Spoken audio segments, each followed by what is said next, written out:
Akazali wajaba ndimshona andiza kwa ni ndio angani ndio namba yoyo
Anti sokoli mukeboti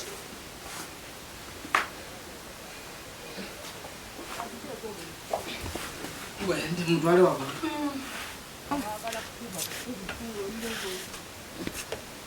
ntaya wali kugundi kukakeka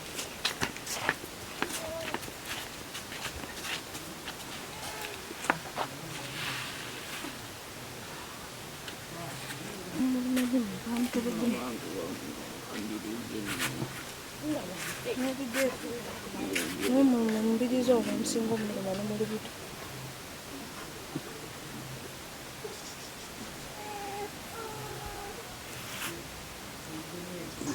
kwali kwazimba osi wekitano yamutwalira eddagala naye yagamba kwali kwazimba oba museno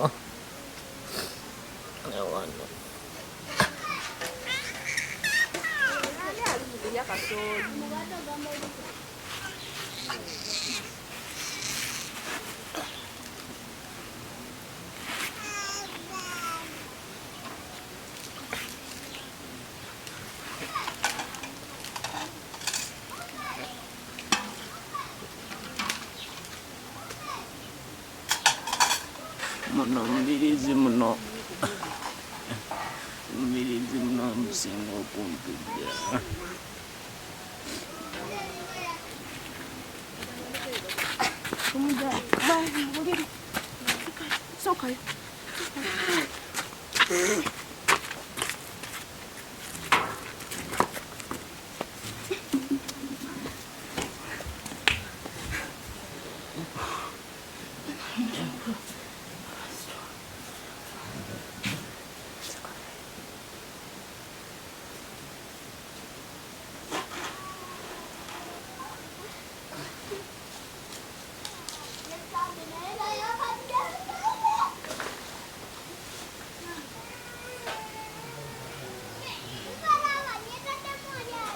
Mpeke ndaba azimira naye era akyagira nga ngaera ogamba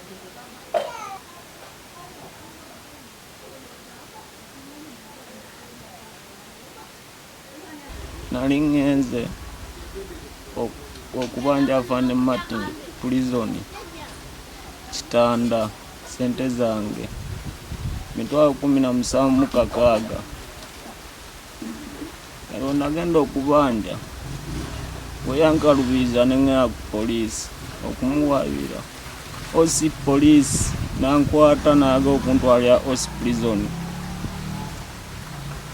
nengana nenti okuyingira mu kisakaate kati wenate kuyingira mu kisakaate osi gwe kwaga osi nankwata kiseka natandika okunkuba emiggo gya muno mu magulu mu mbirizi wonna nebantwale bukoma nsimbi mukomera yankubisa miggo nankuba nembigere neno magulu wonna nebyatikatika kuba eno mu mbirizi era eno mu mbirizi mpulira bubi nnyo era singa babadde tiyantute mu ddwaliro singa nawe badde kutuka. Omusajja namuwa amanda ga mugwe 11 ennaku z'omwezi 22 nemuwa n'emisito gyange egy'ensonzi 2 gye gyali egyakakaaga gye gyaziweza emitwalo 17,600. Yasooka n'atwala amanda gange ensawo 2 kati we yalamalayo ensawo ez'okutaano yatuma omuntu n'amugamba genda ekayanja, gamba kadi yajansanga ekayanja muwe sente zange. Kati kwolwo neŋŋendayo Martin nekweka kati nenzirayo mbeera ni mukola nenzirayo nga 14 guno January ogenda okumuwabira ku poliisi. Kati nasangayo omusirikale mulala saasangayo osi nampandiika mu kitabo. Kati ye osi ate olwajja nga nfulumya mu woofiisi ye nga ntwala mu ya polizoni. Kati yantwala mu polizoni nenti ogendayo nenkomawo. Kati ye weyankwata kiseka n'atandika okunkuba emiggo gya muno mu Bukongo Vule n'abwasayasa nankuba n'omuno mu Lubiriizi era wasinga okunnuma. Kati nkubira omulanga akulira amakomera Wilson byabasajja njagala n'abamateeka batekewo obwenkanya byantuukako. Kuba omulanga abo bekikwatako mujje munnyambe, omwana wange bamukuba, sirina busobozi bwonna bumutwala mu ddwaliro. Kaakati omwana wange abadde alinawo ka bizinesi kaakaamanda ng'atema amanda mwajja school fees wa banne.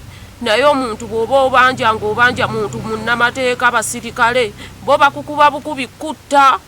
Osi omulamba n'akwata omwana wange ne bamukuba eyali badde agamba bannange temuttira wano muntu ku poliisi. Omuntu wa bulijjo najja n'akuba Kiseka, bamuyita Kiseka mutabanyi wa Lukuubu, nankubira omwana. Kaakati nze bannange nkole ntya? Mbeera ya muganda wange yo yeeraliikiriza, talina yadde bulungi bw'alimu, ali mu mbeera mbi. Tusitula mutwala mu toyireti, buli kimu tunaaza munaaze, buli kimu kwagamba ali mu mbeera mbi nnyo nga bw'ogirabye. Muganda waffe ali bubi, naye bwekikwatako bonna nkuba omulanga bonna gwekikwatako bane mujje mutuyambe, tuli bubi. Bakuba muganda wange naye talina buyambi, ali mu mbeera mbi. Abamukuba bali mu mawofiisi gaabwe bakola, okiwulira? Bamukubira watali yadde musango, naye kiba kibi omuntu ogenda obanja omuntu n'obanja owa poliisi ate n'akuddako n'akukuba. Osi yennyini ye yakwata omwana ne bakuba omwana ku poliisi kwennyini. Bannanga bamateeka mmono n'ate amateeka kyekigenda mu maaso. Mutuyambe gwe kikwatako, bonna bajje batuyambe, tuli bubi. Muganda waffe afa avundira mu nnyumba, tetulina yadde 10. Tetulina yadde mama wange mukazi munaku, taata yamuleka mu nnyumba.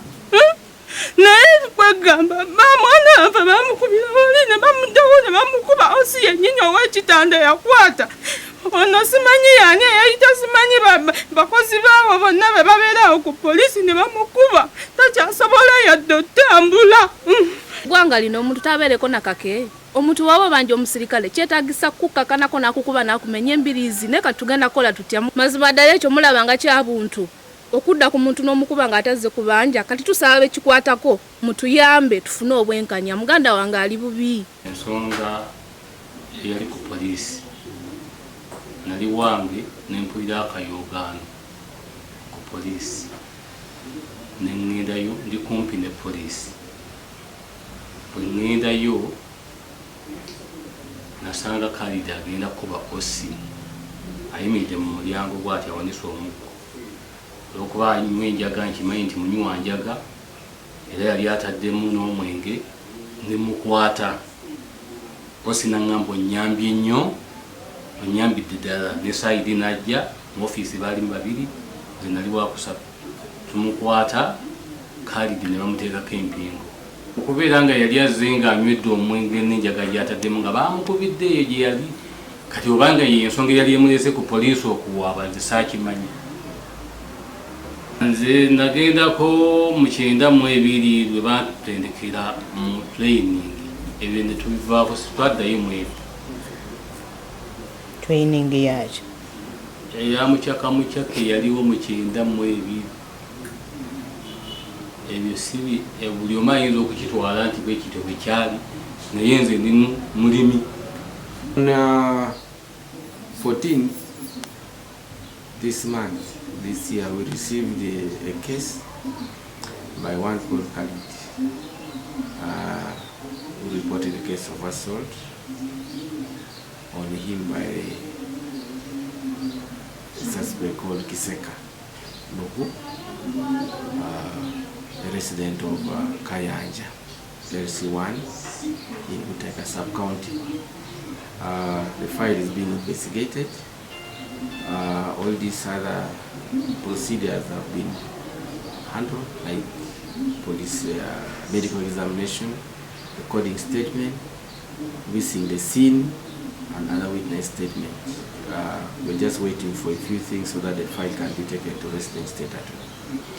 Kiseka is here. He was arrested to help in investigation. He has recorded statement. He's still at the police station. We have also picked that he calls himself security personnel, but we are also investigating. We don't know which organization he works for, but for police, no, we don't. We have not been getting intelligence from him. If he's getting intelligence from anywhere, he will tell us. He's still with us here.